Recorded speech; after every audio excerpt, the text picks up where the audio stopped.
Assalamualaikum warahmatullahi wabarakatuh. Selamat siang, Ibu Dr. Win Hermina, SPD MPD, selaku dosen mata kuliah belajar dan pembelajaran. Saya di sini dari salah satu kelompok 1 akan menyampaikan sebuah materi yang berjudul Teori Gestalt. Baik, sebelum saya menyampaikan materi ini, saya ingin perkenalkan diri saya. Perkenalkan, nama saya Ilham Ramdhani dengan NPM 202153059. Dan setelah itu kita langsung ke penyampaian materi. Baik, di sini saya akan menyampaikan pengertian dari teori Gestalt.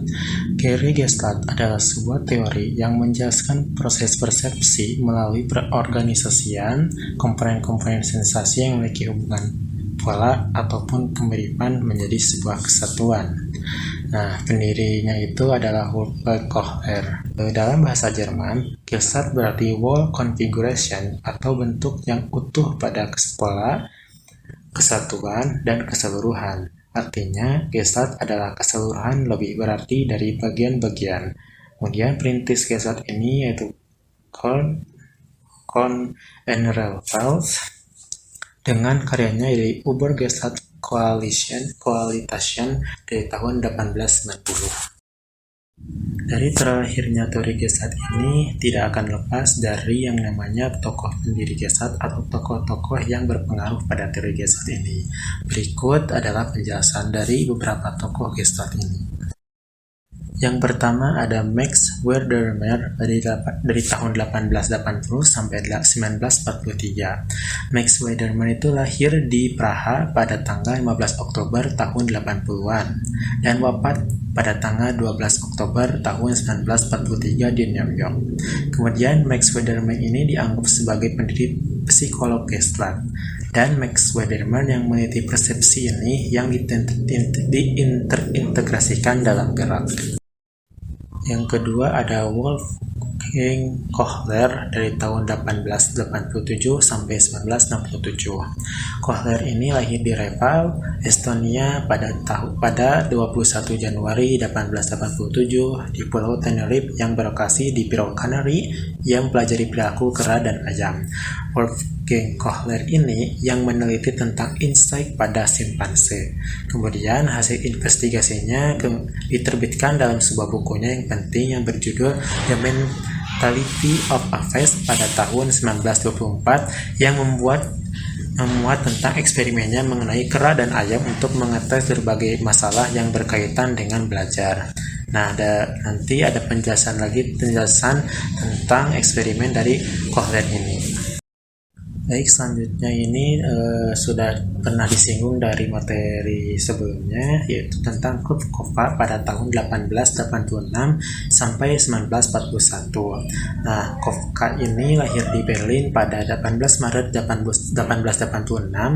Ia studi di Berlin juga dan mencapai gelar PhD dalam bidang psikolog pada tahun 1909. Nah, tahun 1925 dia mempublikasikan Principle of Gestalt Psychology, sistem utama di mana psikolog Gestalt. Kemudian dia adalah orang pertama yang menulis artikel dalam bahasa Inggris mengenai psikolog Gestalt. Artikelnya itu berjudul Perception: An Introduction to Gestalt Theories. Dipublikasikan di Psychological Bulletin pada tahun 1922 dan ia pun meninggal pada tahun 1941. Kemudian selanjutnya di sini saya akan menjelaskan tentang eksperimen yang dilakukan oleh Kohler. Nah, eksperimennya itu dibagi menjadi 4 eksperimen. Eksperimen yang pertama adalah Kohler membuat sebuah sangkar yang di dalamnya telah disediakan sebuah tongkat. Kemudian simpanse dimasukkan dalam sangkar tersebut dan di atas sangkar diberi sebuah pisang. Melihat buah pisang yang tergantung tersebut, simpanse tersebut berusaha untuk mengambilnya, namun selalu mengalami kegagalan. Dengan demikian, simpanse mengalami sebuah problem, yaitu bagaimana bisa mendapatkan sebuah pisang agar dapat dimakan. Karena di dekatnya ada sebuah tongkat, maka timbullah pengertian bahwa untuk meraih sebuah pisang harus menggunakan tongkat tersebut. Kemudian ada eksperimen yang kedua. Pada eksperimen yang kedua ini, masalah yang dihadapi oleh simpanse masih sama, yaitu bagaimana cara mengambil sebuah pisang. Namun di dalam sangkar tersebut diberi 2 tongkat. Kemudian simpanse mengambil pisang dengan 1 tongkat, namun selalu mengalami kegagalan karena buah pisang diletakkan semakin jauh di atas sangkar. Tiba-tiba muncul insight atau pemahaman dalam diri simpanse untuk menyambung 2 tongkat tersebut. Dengan 2 tongkat yang disambungkan itu, akhirnya simpanse menggunakan untuk mengambil buah pisang yang berada di luar sangkar. Dan ternyata usaha yang dilakukan oleh simpanse itu berhasil. Kemudian ada eksperimen yang ketiga. Eksperimen yang ketiga ini, Kohler masih menggunakan sangkar simpanse dan buah pisang. Namun dalam eksperimen ini, di sangkar diberi sebuah kotak yang kuat untuk bisa dinaiki oleh simpanse. Pada awalnya, simpanse berusaha meraih pisang yang digantung di atas sangkar, tetapi ia selalu gagal. Kemudian simpanse melihat sebuah kotak yang ada di dalam sangkar tersebut. Maka timbullah insight atau pemahaman atau ide dalam diri simpanse yakni mengambil kotak tersebut untuk ditaruh tepat di bawah pisang. Kemudian simpanse menaiki kotak dan akhirnya ia mendapatkan pisang tersebut. Kemudian yang terakhir ada eksperimen yang keempat, yaitu masih sama dengan eksperimen yang ketiga, yaitu buah pisang yang diletakkan di atas sangkar dengan cara agak ditinggikan, sementara sangkar diberi 2 buah kotak. Semula simpanse hanya menggunakan kotak 1 atau meraih pisang, tetapi gagal.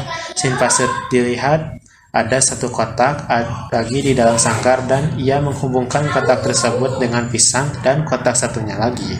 Dengan pemahaman tersebut, simpanse menyusun kotak-kotak itu dan berdiri di atas susunan kotak-kotak dan akhirnya dapat meraih pisang di atas sangkar dengan tangannya. Dan percobaan tersebut menunjukkan simpanse dapat memecahkan problemnya dengan insight-nya atau idenya. Dan ia akan mentransfer insight tersebut untuk memecahkan problem yang lainnya dihadapinya. Baik, selanjutnya di sini ada prinsip-prinsip dasar Gestalt.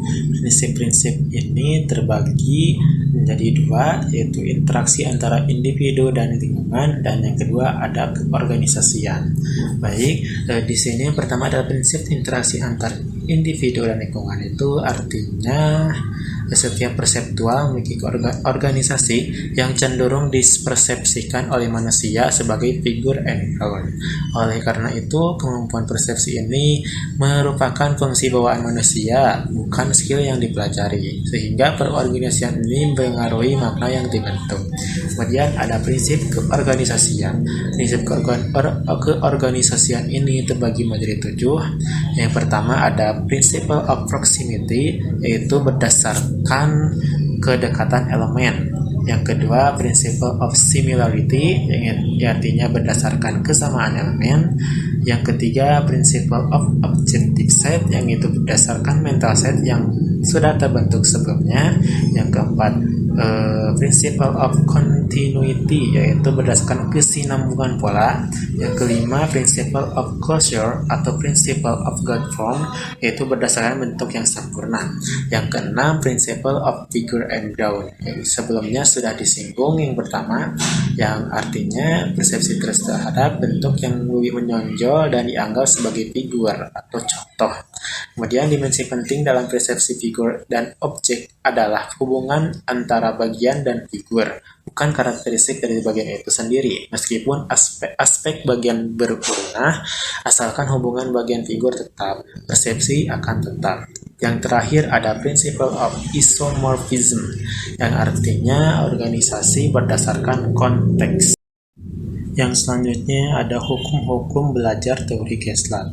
Hukum belajar Gestalt ini ada 2, yaitu hukum Prägnanz dan ada hukum-hukum tambahan.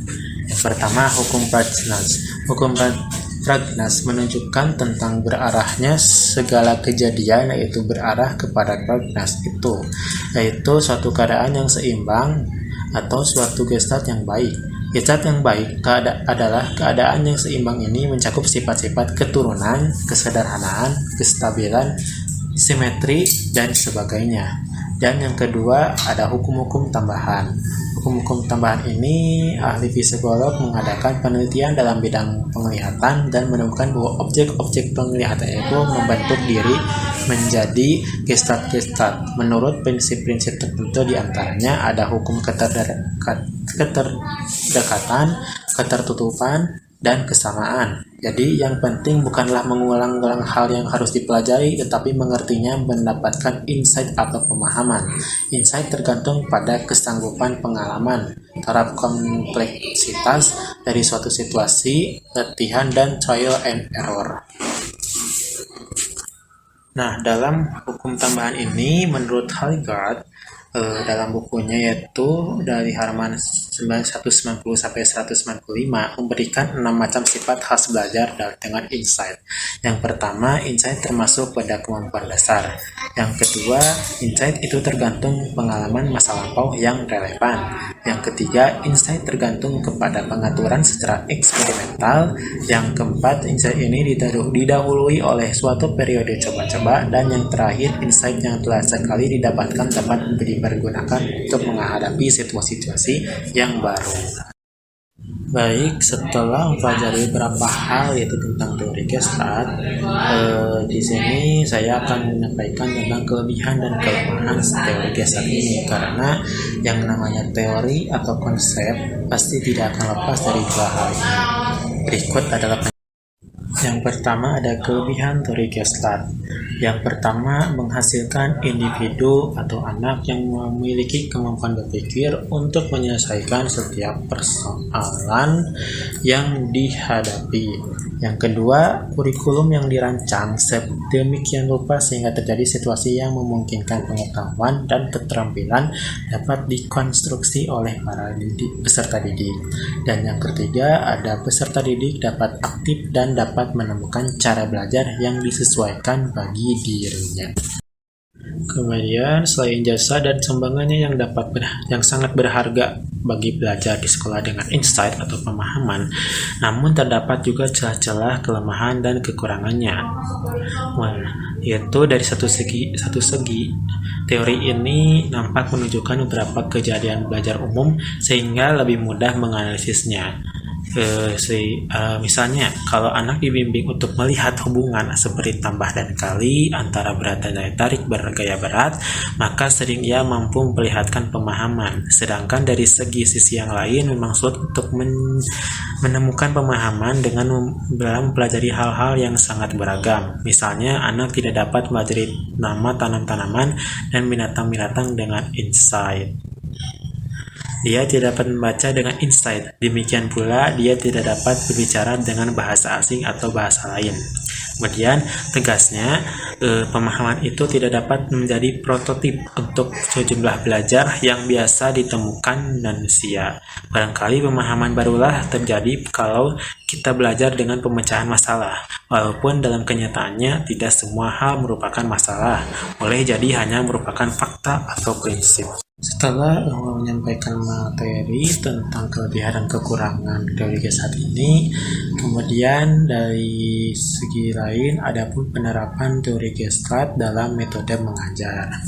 Yang pertama, guru harus pandai mengatur strategi atau membuat siasat bagaimana cara mengajar untuk menimbulkan pemahaman atau insight oleh murid sendiri tanpa murid merasa digurui secara langsung.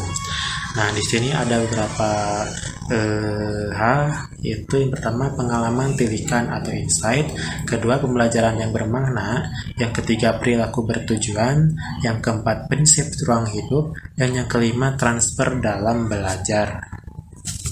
Nah, metode-metode itu bisa dikenal dengan problem solving atau pemecahan masalah. Baik, kita sudah sampai di ujung materi. Baik, saya di sini akan menyimpulkan semua yang telah saya kasih materi, yaitu Pokok pandangan Geslat adalah bahwa objek dari peristiwa tertentu akan dipandang sebagai suatu keseluruhan yang terorganisasikan. Kemudian kelebihan teori Geslat adalah yang pertama menghasilkan individu atau anak yang memiliki kemampuan berpikir untuk menyelesaikan setiap persoalan yang dihadapi. Kemudian kurikulum dirancang sedemikian rupa sehingga terjadi situasi yang memungkinkan pengetahuan dan keterampilan dapat dikonstruksi oleh peserta didik. Selain itu, latihan pemecahan masalah seringkali dilakukan melalui beberapa kelompok dengan menganalisis masalah dalam kehidupan sehari-hari. Kemudian, adapun kelemahan dalam pemahaman itu tidak dapat menjadi prototip untuk sejumlah belajar yang biasa dilakukan manusia. Barangkali pemahaman berulang terjadi kalau kita belajar dengan pemecahan masalah, walaupun dalam kenyataannya tidak semua hal merupakan masalah. Baik, sekian dari pemaparan materi saya tentang teori Geslat ini. Semoga bermanfaat dan terima kasih atas perhatiannya. Wassalamualaikum warahmatullahi wabarakatuh.